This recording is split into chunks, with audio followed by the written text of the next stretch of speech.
What we can expect, we cross live to our political editor, Mzwandile Mbeje, who is in Parktown at the inquiry this morning. Mzwandile, a very good morning to you. A lot of anticipation ahead of Barbara Hogan's testimony. Are we expecting any new revelations? Thank you very much, Desiree. This will be a week of anticipation, and everyone really would be watching very closely. The reasons are very simple, Desiree. In the past few days, we have seen allegations from various quarters, basically making this commission really interesting, given that what was said the Minister of Public Enterprises will be saying on Thursday. And of course, before that, we are expecting the former Minister of Public Enterprises. What we expect to happen today is that Minister, or rather former Minister Barbara Hogan, is likely to tell us what led to the circumstances of her firing back in 2010. So many people are expecting her to shed more light and the kind of pressure she may have been put under, given what everyone has been leading with in terms of the evidence in this commission. So we will wait and see what really comes out. Remember, this was postponed about a month ago, and on the day former Minister Barbara Hogan was supposed to give her testimony, so we were then informed that certain statements had been made as a result, so she needed more time. And of course, also Minister Pravin Gordhan, who is expected later this week, also postponed his. So it's going to be very interesting days, this testimony. I mean, already people are looking to this commission and saying, really, if there was a state capture, how deep was it? And if there were people involved, who were those? So we are expecting to get all those questions and all those answers when the former minister takes the stand. Both the people giving testimony this week have been former ministers of public enterprises. How do we make a link between Barbara Hogan's testimony and Pravin Gordhan's testimony? You would remember that some of the part of the Commission's mandate is to look at the state-owned enterprises like Eskom, like SAA. So these ministries are basically responsible for the state-owned enterprises. So we expect them to shed more light on that. Perhaps if I can speak about Minister Hogan, there was an issue around her tenure of the SAA route to India, and perhaps the pressure that the Guptas may have put wanting to replace SAA with Jet Air, so the Indian airline. So we expect, if there are any details really, to hear from them. So what is it that happened?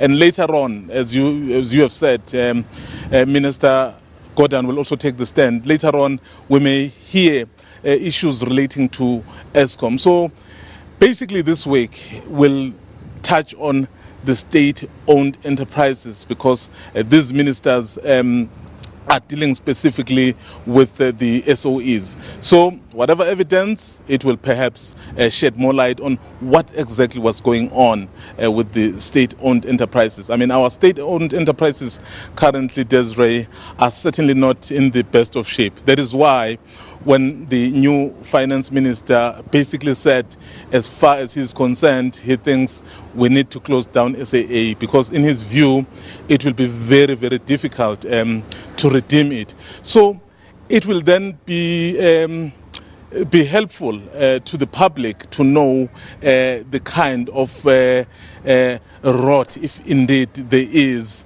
insofar as SAA is concerned, perhaps from Minister Barbara Hogan, and of course later on when Minister Pravin Gordhan also puts his side of the story. But also interesting, Desiree, perhaps with Minister Gordhan, was that the issue really of Guptas will take center stage.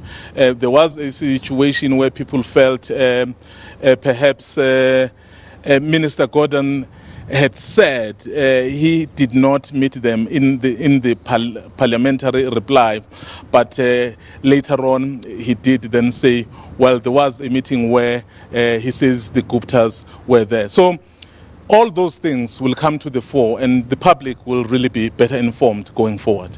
Mzwai, on the 8th of November, the Deputy Chief Justice released a statement bemoaning the publication of witness statements before the witnesses appear before the Commission. Do you think the judge will be dealing with this today?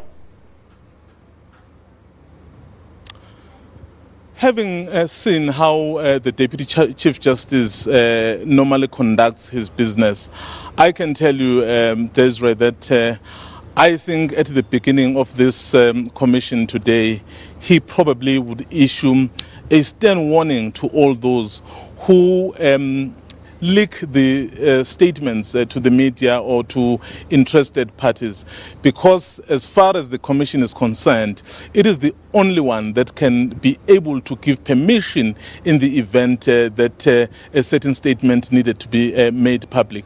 So I expect the Deputy Chief Justice really to warn people and to say those who continue to do that will face the might of the law, because already Minister Gordon hasn't appeared before the commission, but people are already speaking about what he is going to say, and they are not necessarily just speculating. They are basing that on the leaked statement that he has submitted to the commission. So perhaps Minister Gordon can say he feels very, very prejudiced by this process. And then if this issue of leaking continues, I mean, many other witnesses will say it's very difficult for us to come to the commission. Remember, one of the difficulties this commission is facing, Desiree, is that people are reluctant to come forward.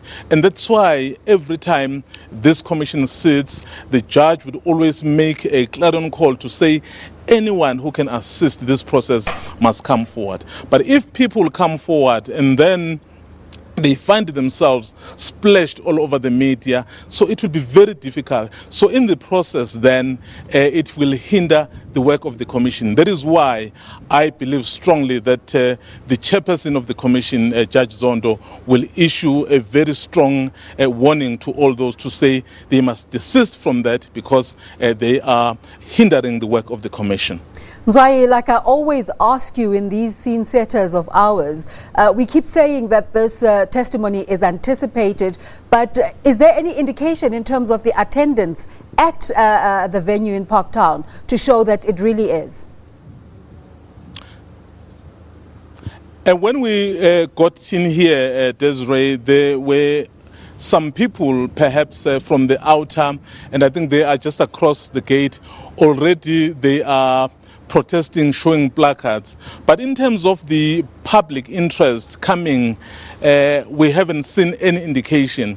But perhaps it will be visible when the process starts, because that's when you will be able to see how many people are here. And remember also that people really rely on the SABC television, digital, because we stream live these proceedings. So even if they are not able to come here, so they know they will still be able to follow it at home. So there is interest, judging by a number of people that we have seen outside protesting already, calling for action to be taken against those involved.